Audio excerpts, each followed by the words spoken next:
মামা সুইটি আমার পাত্তাই দিতেছে না, কি করবো বলতো? আমি কি জানি তুই কি করবি কি না করবি তা?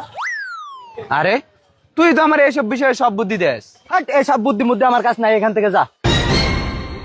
বুঝলাম না সাব্বির, এমন করতেছিস কেন? তুই এখান থেকে যা তো, আমার মেজাজ একদম গরম কিন্তু।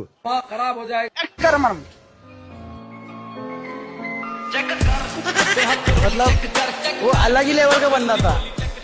শালার পাগল সাব্বির আমার সাথে এমন করলো কে? ওর কি মাথায় সমস্যা হয়েছে নাকি?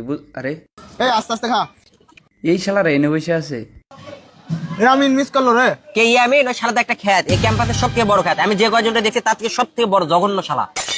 ওই শালা আবার এই ক্যাম্পাসের সব থেকে সুন্দরী মেয়ের পিছনে ঘোরে। এটা কি মানা সম্ভব? ওর মধ্যে একটা খ্যাত ছেলে এত সুন্দরী মেয়ের পিছনে কি বুঝে ঘোরে? এটা কি কখনো হবে? হ্যাঁ মামা সহমত সহমত। বাদ দে বকা তোদের কথা।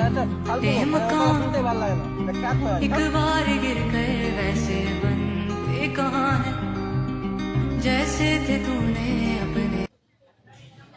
গেছে গেছে গেছে, খা খা। মামা বাইসে গেলাম রে। আয়সা দিয়ে দিয়েছি টাকা। আমার জীবনে আমি কোনো বন্ধু পাইলাম না, সব পাইলাম সাপ। কিরে মন খারাপ করছিস নাকি?